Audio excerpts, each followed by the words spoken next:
Ladies and gentlemen, welcome back to the channel, and today we are answering the question, is Sturgis worth it in 2024?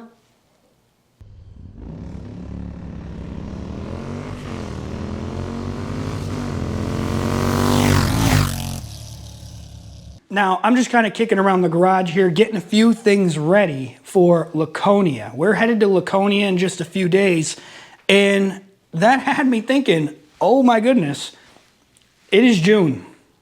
Ladies and gentlemen, it is June. That means Sturgis is only 5-6 weeks away. And I really wanted to bring you guys some additional Sturgis content because this will be my 5th year going to the rally. So I think I might have a few things I could offer for you guys, especially the younger generation such as myself that plan on heading to the rally and having a good time. But the first question we have to answer is it even worth it? And that's what we're going to be breaking down here a little bit. Now, one of the first things I want to look at are some of the behind-the-scenes changes that the higher ups of the rally are trying to push. At least that's how it seems to me.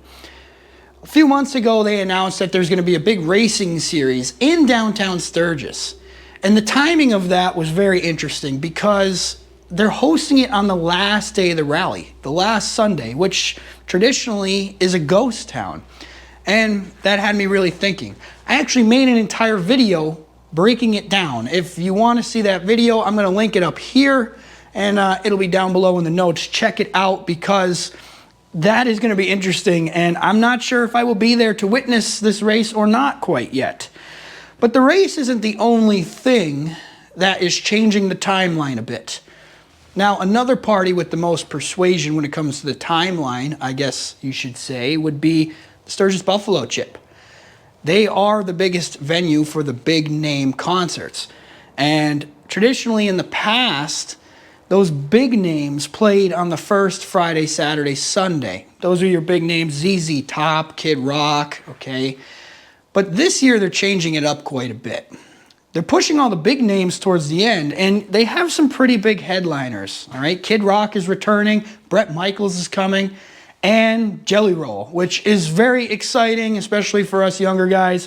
Jelly Roll is a great guy, and I'm really excited that he is coming to the rally.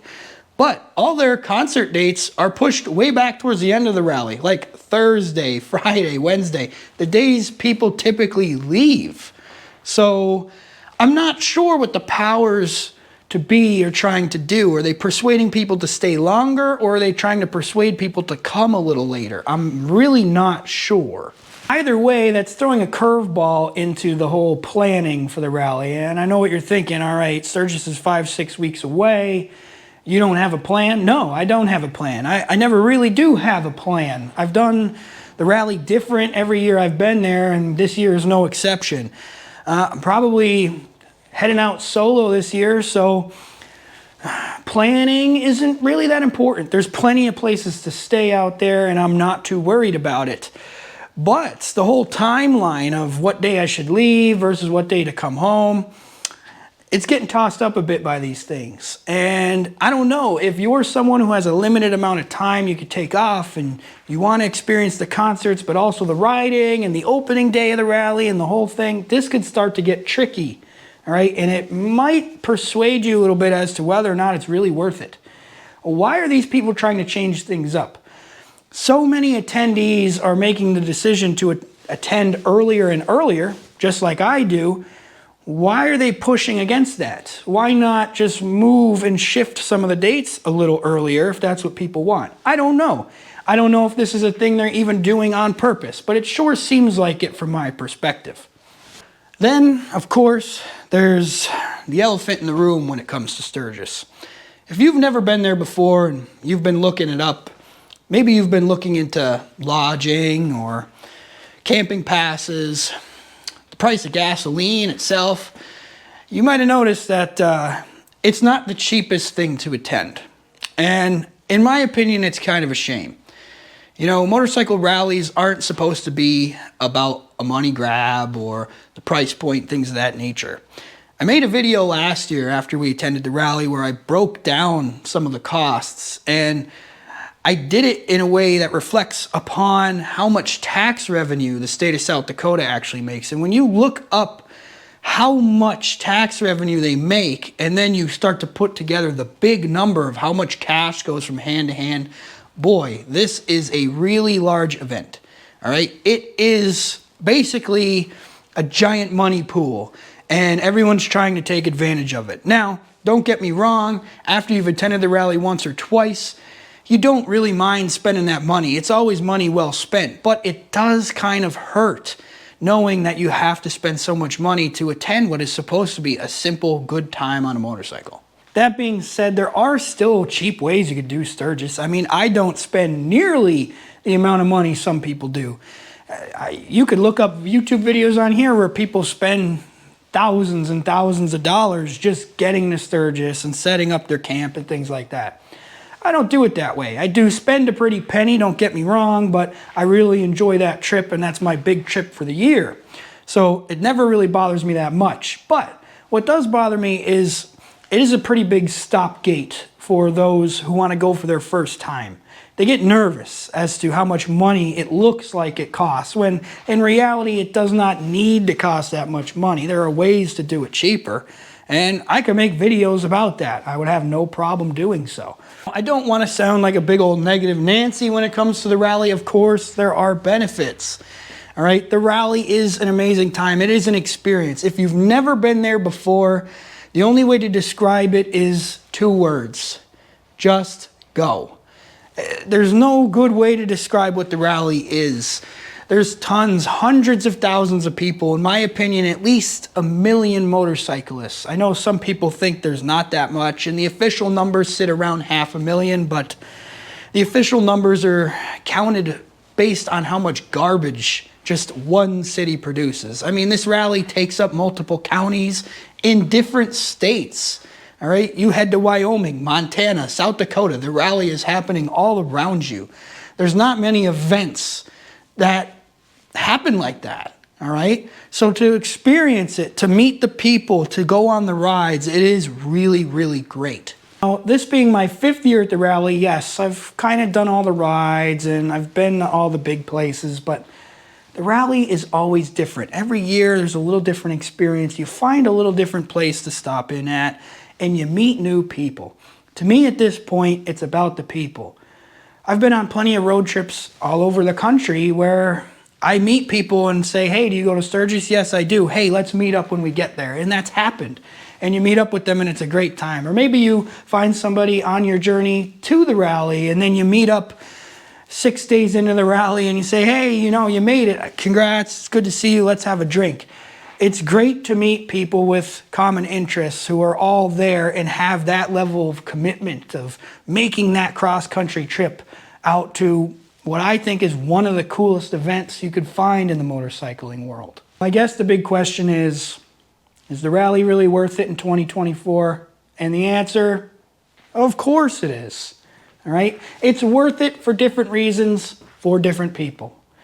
If it's your first time, that description, just go, couldn't be more true.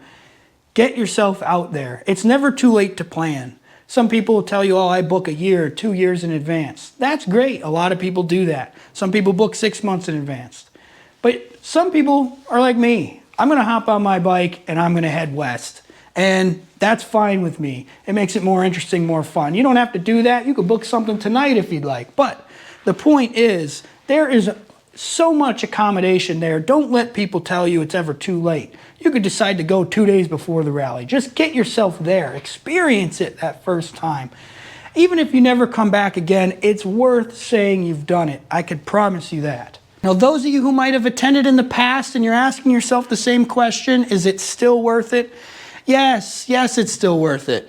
Come on back to the rally. It changes every year, all right? We have some new owners of some top locations this year. Places like the Knuckle Saloon are under new ownership, which means it's probably going to be a bit of a different experience. Now, some people are traditionalists and they might not like that idea, but I think it's great. I think that means the rally is changing and evolving with the times and growing, and it might give me something different to experience at a venue, a bar, a restaurant that I really enjoy. So I don't have a problem with the changes at all. I look forward to them every year. There's always something that's a little different, and rarely does it get worse, in my opinion. And the other big thing, for those of you who are deciding whether or not to come back, the rally itself, the event, the magnitude of it, it all kind of crumbles away if we decide it's no longer worth it. I mean, what is Sturgis really? Other than some hills in the middle of South Dakota, it's about the gathering. It's about the people, meeting other individuals, and having a good time. If we give up on that, then the rally does die. And I don't think 2024 is going to be the year Sturgis dies. And I hope it doesn't do that for plenty of years to come. So if you're on the edge, just get on your bike and ride out there. Now, I have been super busy lately, and I'm trying my best to edit content that I've already made. But I'm going to try to make you guys a promise right here. I'm going to post a video once a week just dedicated to Sturgis from now until the rally begins, because I want to try to convince some of you guys that the rally is worth it. I'm going to make videos like places to stay, places to eat, events to see, rides to ride. There's so much that goes into Sturgis, and like I said, I have a few years of experience, and I feel like maybe some of that can help you out. If this is your first year, I'm very excited for you. And if you're returning, let's meet up. Let me know down below what your favorite thing about the rally is, and maybe I'll make a video on that too. If you're new to the channel, hey, think about hitting that subscribe button. All right, we take you along on all our motorcycle journeys here on Fun on Wheels. And for the next few weeks, we're going to be giving you as much detail as we possibly can on the Sturgis Motorcycle Rally for 2024. So until then, stay safe. We'll see you next time.